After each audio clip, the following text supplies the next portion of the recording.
Welcome to the AccessTruth Podcast, exploring challenging issues currently impacting missions in a rapidly changing world. The AccessTruth Podcast with Paul Mac. Well, it's a pleasure this morning to be talking with Naomi Reed. And I can this time say this morning because we're both in the same time zone, albeit 5 or 6 hours drive apart. But and you correct me if I get any of this wrong, Naomi, but Naomi with her husband, both of them physiotherapists by training, worked for a couple of spells in Nepal in the 90s and 2000s, ministering to physical needs and sharing the love of Christ with and the gospel with needy folk there. You're the mother of 3 boys, am I right? And an author, a public speaker, and an ambassador for NIF, Nepal International Fellowship. So very warm welcome to you this morning, Naomi. Thanks, Paul. Very lovely to be here chatting with you. I've read your first book, Where It All Started, in a sense, for you. But I didn't actually realize just how prolific an author you are until I was doing some research for this conversation. 10 books, I realized, right? Yeah, right. So I didn't ever expect to write a book. But while we were in Nepal during our 7th monsoon, I started writing. And I think it was such a helpful process that it became quite a way then to process thoughts. So I've kept writing after that. Yeah. Yeah. So you mentioned your 7th monsoon, which is the title of your first book, came out in 2011. And then I know of No Ordinary View and Heading Home, Finding Faith, where you share different conversion stories. And then most recent, then one you wrote and your son illustrated, I saw, The Conductor. Yeah. And most recent, A Time for Hope. And we'll get into that shortly. But there are other books as well as those ones I've mentioned, right?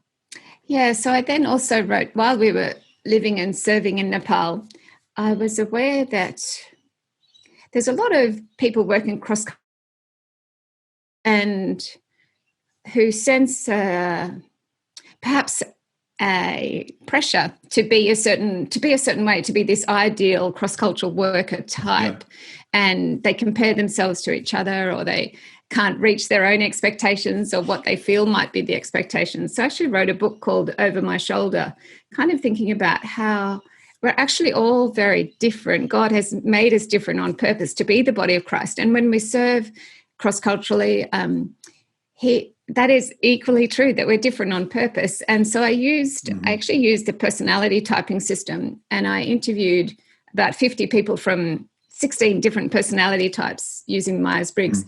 And I asked everybody about their calling to be there, their missionary heart, their stresses, their joys, the things that they've learnt, and just really to show that we're all different in a cross-cultural setting, and that's a good thing, that there isn't necessarily an ideal missionary type, but that God has made us different on purpose. So that was a lovely book as well. Yeah.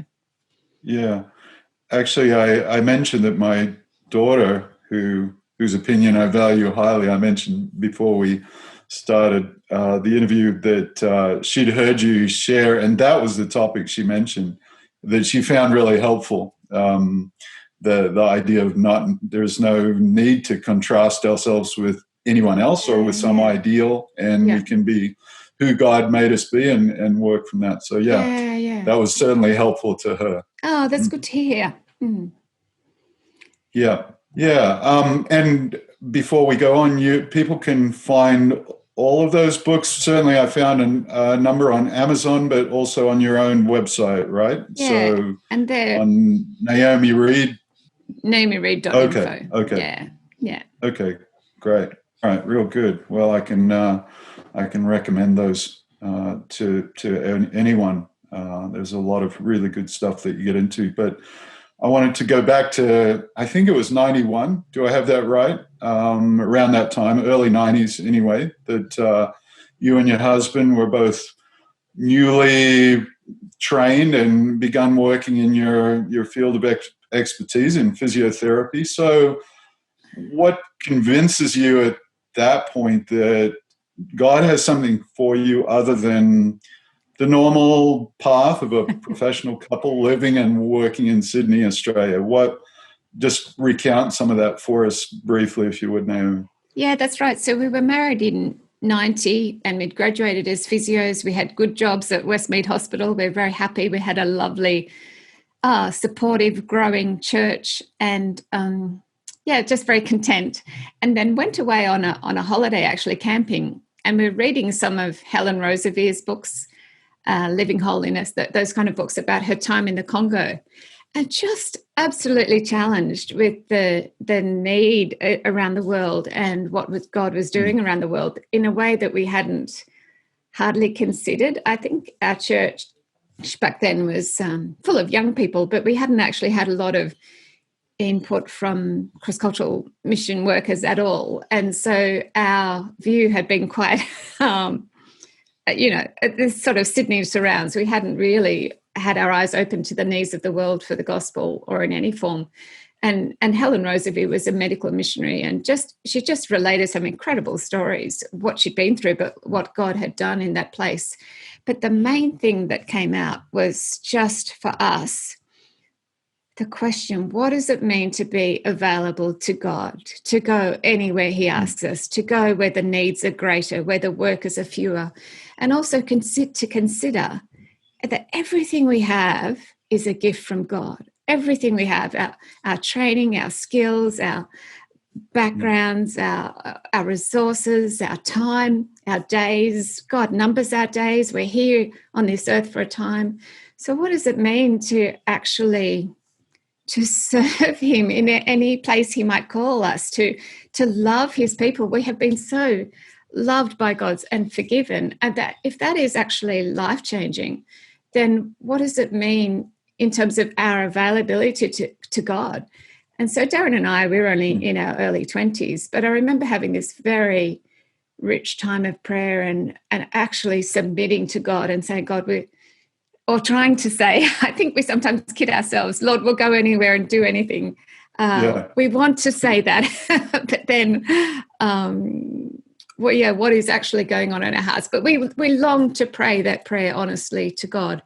And then over the next year or two became more aware of needs everywhere. I think as physios back then, it wasn't particularly clear how you could use your physio background. I think, you'd read stories about different kind of medical missionaries or teachers or obviously church planters, but that wasn't necessarily the way we'd been equipped. So I think I went to an amputee conference. My background was in amputee rehabilitation. And I went and heard that there were needs in Cambodia, actually. And so because of landmines. And so we followed that up for a while, but it didn't go anywhere. And then one day we were praying about it and a friend came over and he just had a magazine and it happened to have an article in it about the needs for physios amongst leprosy work in Nepal. And at the bottom of the article, it was actually by the International Nepal Fellowship, INF, which we hadn't heard of back then. So this is 92. And it had their little contact details at the bottom. And so I rang them up. I think I rang them up the next day. And the lady on the phone was just so excited to hear from me. She said, "Oh, we've just put out an ad that we desperately need 2 physios in Nepal to work at this leprosy hospital." And I had said we were 2 physios. And it was just, I was just very excited because up until then we'd been following up other leads and hadn't really sensed any possibilities. And at the same time, we'd become aware that in Nepal, back then, so early 90s, there was a population of 20 million, but they had two Nepali trained physios for the whole country. And one of them was in the UK, which left one. And here we were working at Westmead Hospital where there's 50 trained physios for a very small part of Sydney. And so I was excited, and Darren happened to be working in a practice that particular day when I had this phone call to say they need 2 physios in Nepal. And so I went up to see him. And I called him out of he was actually in the clinic treating someone's back. I was so excited by this possibility that I called him out and told him about it. And then he's not quite as excitable as I am. So he sensed that this was good, but he stayed calm. And he went back into the room and kept treating the patient's back. And the patient turned out to be this local minister. So Darren said to him, "Oh, have you got any missionaries in your church?" Without saying anything. And the minister said, "Oh, we've only got one, but he's been working in a leprosy hospital in Nepal for the last however many years." And it was the same hospital, the same organisation. And back then, INF only had maybe 4 Australian workers. And they were, just the fact that we found this ad and we found the only other missionary with them, one of them, it just seemed very confirming. And from then on, it was, the path was smooth, I guess, in order to get there. And there was a lot of confirmation. But, of course, not only were there physical needs at the time. So back then, in the early 90s, the church in Nepal was very small. The first Nepalis had become Christians in the early 50s through hearing the gospel on the Indian border and then coming back into the country. So the church was growing, but very small and still under persecution. So there was quite a lot of Nepalis in jail in the early 90s for their faith. And there was a great need spiritually. It was still obviously a Hindu kingdom with, back then, perhaps more than 90% of the country were following the Hindu religion. So we sensed the need, and we, young and excitedly, just said, "Lord, we will go." And it did open up, and there was a peace in our hearts and very confirming. I did want to ask you, if you meet, and I'm sure you do, young people in a similar situation who've just finished their study and they're headed on a professional career path, here in Australia or the US or Canada, and yet something happens like what happened with you guys, and God kind of disturbs that. But there's this other pressure, isn't there, of that's not the normal thing. It's not the responsible thing to do. The responsible thing is probably to get a mortgage, further your career, all of those things. So what do you say to people who are in that situation? Well, what's your advice, I guess, to them? Yeah, I think it's interesting, isn't it? Because that's definitely the norm and what everybody else was doing. And most people are fairly surprised by our choices and decisions at that time. But then I think that what happens actually is that there's a ripple effect, because there's all these people that know you and they're watching you and they're making those more normal choices. And they watch you leave it all and go and work in a third world country for no return. And it actually has a ripple effect almost without even having to say anything, because you become an example. Actually, you can make different choices, and you can make them for reasons out of your love for God and your response to his love. And I think that actual example, it had a huge effect in our church and in the people we knew, and in all the people who then got our newsletters back then, when you got a newsletter in an actual paper. And I think, that there is something about modeling a different response at different choices in the West that has a great effect. But also, so what I would say to people now is, life is so short. We've got so few years here. And now that I'm, in my 50s, early 50s, I think, wow, use every opportunity you can to use your gifts to honor God. And that might be making those same choices to stay here and to enable work to the ends of the earth, or it might be going, or it might be, 100 other ways to use your gifts that further the gospel. And I actually think part of our joy and delight in service actually bubbles over. And I've actually spoken to lots of people now who they contact me from other parts of the world, and they say, I'm in so-and-so because I've read your book, and I was encouraged in missions. And I think I've never met those people, but there's a bubbling over effect when we live our lives in response to God's love for us that actually is the witness in itself, perhaps. Yeah. And I often think that at least some of eternity, worshiping God, but also finding out about some of those things and delighting in the connections that he made and how he used us in ways we never knew and used others in our lives as well. So that's cool. Yeah. Yeah. Mm-hmm. As you look back, because, we're Access Truth, and our whole thing is about seeing good people well equipped for cross-cultural work, wherever that be, whether that be here in Australia or the US or wherever, but certainly out to other places. So we think a lot about equipping and how people can be well prepared for the roles they go to. But as you look back, how could you have been better equipped, do you think, for the challenges on a personal level, maybe in learning language and understanding culture, and then in effectively sharing the gospel and discipling people? How do you feel you could have been better equipped now in retrospect? Yeah, in retrospect, we can always do more, can't we? I think for Darren and I, we studied a bit at SMBC. We did some what was back then available in terms of cross-cultural training and preparation and live-in courses. And we did, Darren and I actually, because we were a young couple without kids then, we had time. So we actually did learn language as much as we could before we went. In Nepali, it's a different script. So we learned to read, and we could read before we went, which was definitely helpful because the shock of arriving, well, first we were in India, as you said, in Khammam, and then in Nepal. And of course, and we were in our, early to mid-20s by then and hadn't really been outside of Australia a lot.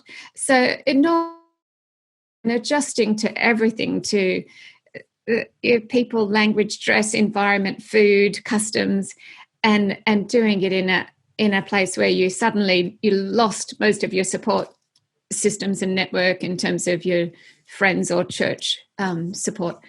And back then, of course, there was, no internet. So even communication back with home, that you might write a letter and it would take quite a few weeks or 6 weeks to get there. And then to get a reply is going to be another month.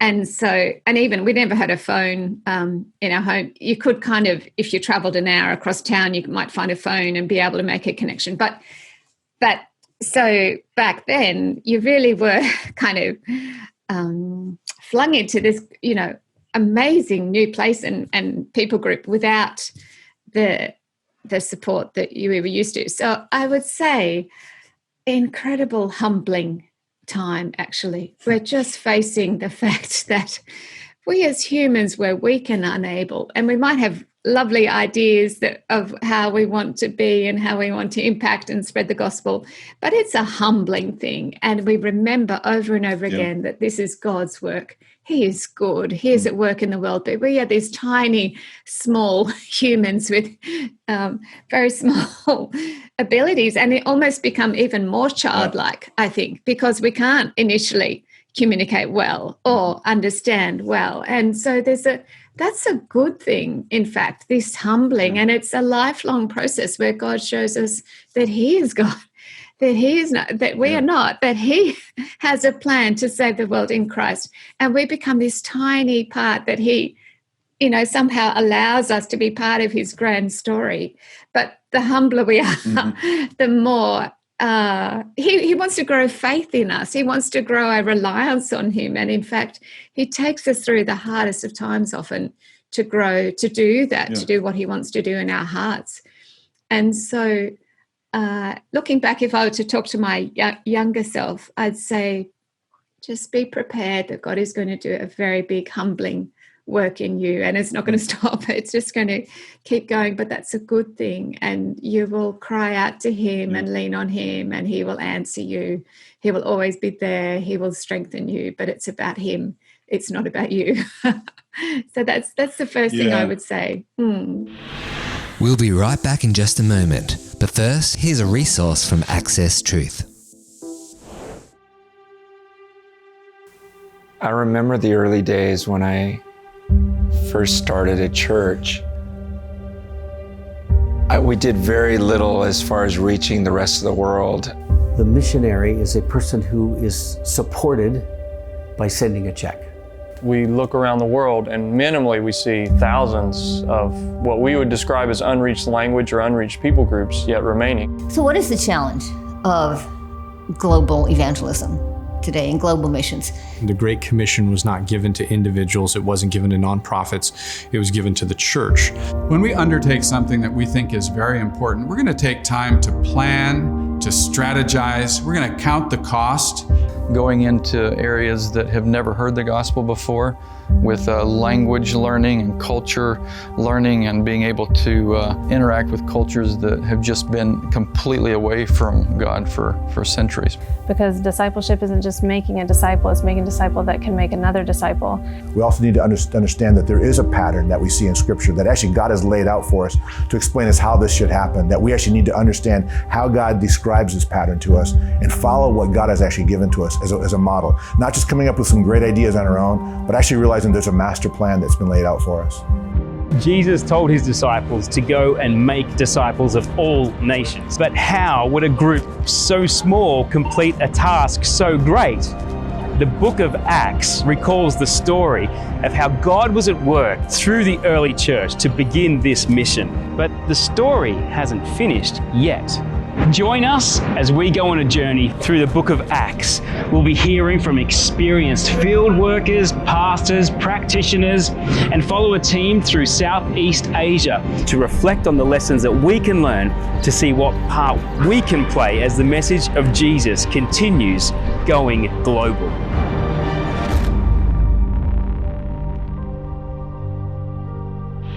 And now back to the Access Truth Podcast with Paul Mac.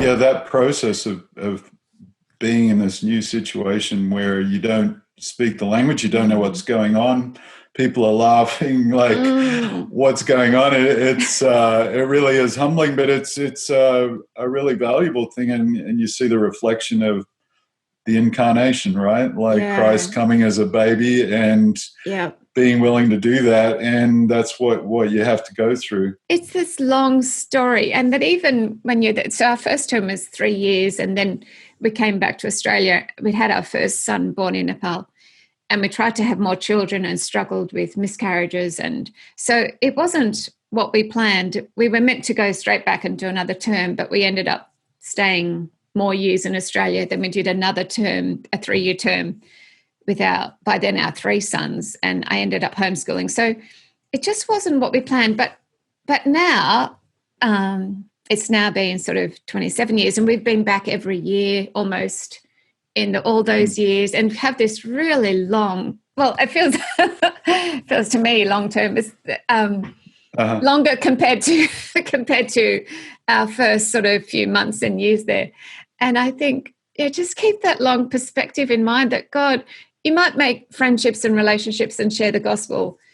We did initially, but seeing what God has done in those 20, 30 years since then, and that we're still in contact with those people. It doesn't all have to happen in that first short period. There's a much longer story going on, and God is in charge, and his timing is not ours.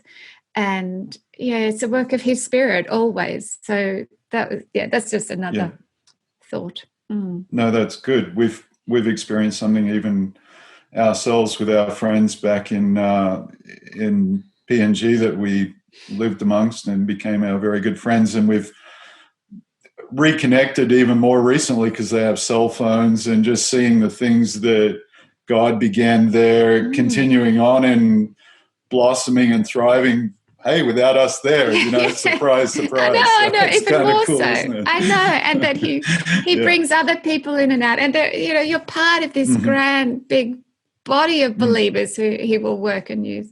Yeah, I think the other thing I probably wasn't prepared for, although we had been told, so it wasn't that we hadn't been. People had tried to prepare us during sort of Bible college before we went and doing cross-cultural subjects, that there was stress all to do with being in this new foreign country and the needs, poverty, those kind of things. But there are also stress to do with interpersonal relationships, the team, even in the body of expatriates. And I think that was probably something that we hadn't expected was going to be was a rich joy, but there was a need to be very to communicate well, to bear with one another, to love each other deeply. And I don't think we had imagined the challenges of that. And of course, now our best friends in the world are people that we met and lived with and served with in Nepal for those years. Mm-hmm. But we also, in the team back then, there were people who left the field prematurely because of unresolved conflict. And I think back then perhaps we didn't have as good pastoral care system.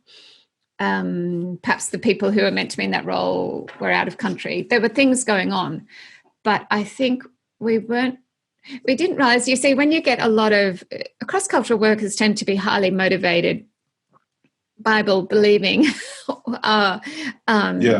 people who have strong opinions, and they come from a whole range of different backgrounds and languages themselves. So you're actually working together in this new country, in a new language, with people from a great variety of backgrounds and all quite strongly motivated and with strong ideas about how that mission might look. And so I think, our first term, we certainly weren't expecting the richness of that, but how much work that would be to actually develop very good relationships, and relationships that were honest and transparent and caring and understanding and then appreciating each other, which is also partly, I guess, why I wrote that book that I mentioned before, Over My Shoulder, to show that we're a body and we're here because we love Jesus together. And what does it mean to appreciate our difference and then complement each other in this teamwork? I think for us in Nepal, in INF at the moment, it's changed a little bit because the organisation is much more Nepali run and led and organised. So back then, it was probably had more of a international flavour. I mean, no, like as in the expatriates running it. So that has changed. Yeah. And that's, again, it's, but that's probably something that I would tell my younger self as well, to expect deep richness, but to expect that to be, to require challenging. We personally have never experienced any of those challenges or observed those issues. No, of course we have. And I really like what you're saying. I actually really like what you're saying, that the move for it to be more Nepali driven. And I think that there's some of the solutions lie in that, because the expat community in those situations can become a bubble, and the intensity of those things can be exaggerated. And so I think some of the solutions lie there as well. I think, that things have changed in our mission, that it is much more Nepali-led now. It's much better. But also the joy I haven't mentioned in Nepal in those years, that the Nepali church has always been Nepali run and led. And so when expatriate missionaries join the local church, it's always very much in a backseat enabling role or encouraging role. It's never, ever in leadership. And I loved that. And I think that particular model worked very, very well in Nepal. And so there was a richness for us in being part of the local Nepali church and just sitting under the leadership of the Nepalis and just being blessed by them and loving them and being the body together. And so, like in looking back, just the best years of our lives in being part of a Nepali church and being part of brothers and sisters worldwide, just wonderful. So that was blessing. Yeah. I'm really interested just to very briefly touch on the process of writing. You talked about the journey, and that was something I imagine you said originally you never imagined that. You didn't set out to be an author, but what's that been like to do that and to have the opportunity to reflect on that? And I guess what's been your motivation? What keeps you going? Because I know just a little bit that writing is hard work. It's not just sitting down and casually, reflecting on things. It involves hard work. So, yeah, what keeps you motivated to be doing that? So, as I said, we have a physio background, which is science-based. At school, I was good at maths. So English wasn't my thing. So I never imagined I'd write anything. Although I was a bit of a journaler. So I would write a prayer journal. And then by the time we're in our second term, or the final year of our second term, so by then it was our seventh monsoon, because it rains in Nepal 120 days a year. There's a monsoon. And we'd also lived through a monsoon in India. So by the time we were up to our sixth year in Nepal, it was our seventh monsoon. And I was homeschooling our three boys, who were by then probably 4, 6, 10 or something. And because there was, we were quite isolated where we were in terms of possibilities for schooling. And there wasn't internet. There wasn't, it was raining, all day, every day. Well, not all day, but a large chunk of the day. And we're also living through civil war. So there was 10 years of civil war in Nepal that got worse as it went on. There was a Maoist insurgency and thousands of people died. It was very unstable politically. We had strikes and bombs and gunfire. We lived quite close to an army camp. We also had a shoot-on-sight curfew after dark every evening. So there was a particular time during that year, so 2005 and 2006, where I couldn't go out in the morning because of homeschool. I couldn't go out in the afternoon because of rain. I couldn't go out in the evening because there was this shoot-on-sight curfew. So while I had Nepali friends and I was trying to connect with them, I was also quite limited. So Darren, meanwhile, was out by then lecturing, teaching on the only physio course in the country, and that has turned into this wonderful thing where we now have trained physios across the country, thousands of them. So incredible fruitfulness from him, and the whole, not just him, of course, there were a team of people. And so I felt like I was enabling him, which was great, but I was myself feeling quite hemmed in. And that's when I started writing, really as a means to kind of think and pray, and almost just to feel like I was connecting with someone. So I was writing, and I'd sort of homeschool during the day, but then in the evenings, every second evening, if everyone was asleep, I'd sort of type by candlelight, because we had electricity cuts and we had the rain pouring down. And this process of typing and thinking, I was praying and thinking about when it's hard, when there's rain, then there's war, when there's, one of my local friends was dying of a brain tumor. In these really hard seasons where you can't see what God is doing, you can't see how this civil war is going to end up.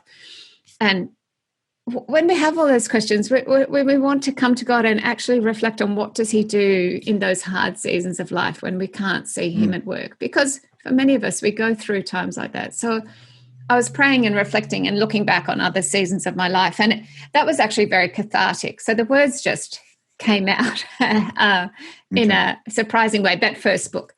And by the time I'd finished, I sort of had 60 or 70,000 words sitting there, and I showed a friend, and she said, I think that's a book, this kind of surprising thing that happened. And then, so then it was published, and many people read it and just surprisingly encouraged. It wasn't what I imagined, although people say, well, I wasn't just writing a diary. I was writing with a reader in mind. I was writing.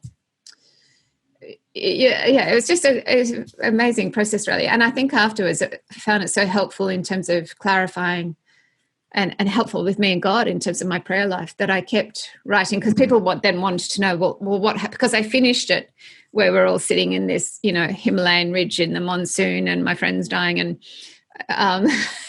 and the war is ongoing. So people then wanted to know what happened. So I wrote the next one because by then, just to say what happened, how did God work?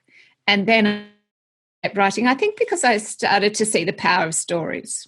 That we are living this shared life. We want to follow Jesus, and we're journeying along together, and sharing our honest stories of how God is at work can be a great encouragement and a challenge. It can be And we don't have to have lived the same life. So people were reading my book and they hadn't been to Nepal. They hadn't lived through war or rain. They hadn't trained as physios or any of those things, but they were relating as just as human beings and a shared journey. So I started to see how powerful that was and how, in fact, we could all be sharing our stories of how God is at work, how Jesus is changing us. We could be doing that more. So that's, and people kept reading them, so I kept writing. Yeah. No, great. I think it's a great way to minister to the body and more widely than you can probably know. So that's a nice segue to talk about your latest book, which has just come out this year, right? A Time to Hope, 365 daily devotions from Genesis to Revelation. And you mentioned the power of story, and I think that's relevant because part of what the book is these devotionals going through every day, but your intention is to draw devotionals from the overarching story. And that's something that's very resonates with us. When we worked in Papua New Guinea, that's the way we shared God's word as one overarching story, and that's the way the folks there continue to see it and understand it. So I love hearing that, and I don't think that's always the case. Would you say that believers see God's the scriptures as this overarching story, right? That's right. I think there's a great need. So even we're back in Australia now, and we go to our local church here in the Blue Mountains. And I would say that a great proportion of Christians here in Australia haven't read or don't see the Bible as a whole story. So they understand that Jesus is the answer. But if you haven't read the Old Testament thoroughly, well, you don't really know, well, what is the question? What is the pain? What is the brokenness that we see in the story of God that resulted in Jesus as the answer? And so I think they don't necessarily have a framework in their heads of the actual storyline. And I didn't, to be honest, either until I'd read it through quickly in one go, and of course also studied at Bible college. But I think there's a great need for having just an accessible resource that will take you through the Bible, because it's an ancient text. It is hard to read. It is difficult when you get into Leviticus and Numbers, and it can be hard to keep going. So I wrote it because I think this is we need to understand this grand story of God that we are drawn into, and that has this incredible glimpse of the ending in Revelation. And so I think, and promise. So I think, so I wrote it to try to connect with perhaps the Christian who hasn't been to Bible college, who hasn't read the Bible through, but would love to. And because there's a sense as we read it, and even if we've got a sense we're reading it together, we're not alone here. We can read it together. We can read the devotional and just get a sense of falling in love with Jesus again, because he is God's answer to the brokenness that we all see around us and that we know we're a part of. So I wrote it to try to capture that again in an accessible way. Yeah, it says in the blurb I read, if you've ever struggled to read the Bible from cover to cover, this devotion will help you find a way into God's big story and help you fall in love with Jesus all over again, he's what the story is about, right? It's God the Father, but Jesus is the central character in it. So really love that, and think going back to cross-cultural work, for anyone, but cross-cultural work,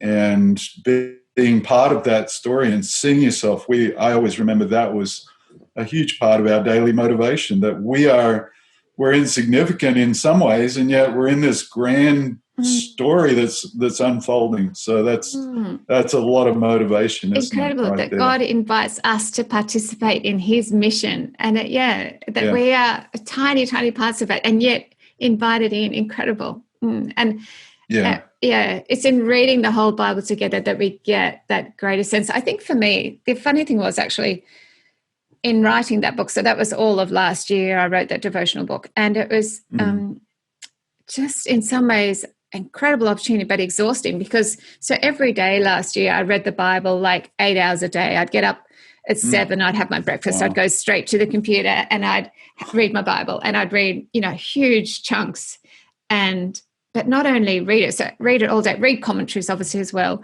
and then let it read me because I can't write anything that is going to help anybody else unless the Bible, unless God has convicted me with his Spirit and challenged me and encouraged me and spoken deeply to my heart. So it was spiritually exhausting. It was almost like running a marathon all day, every day, all year.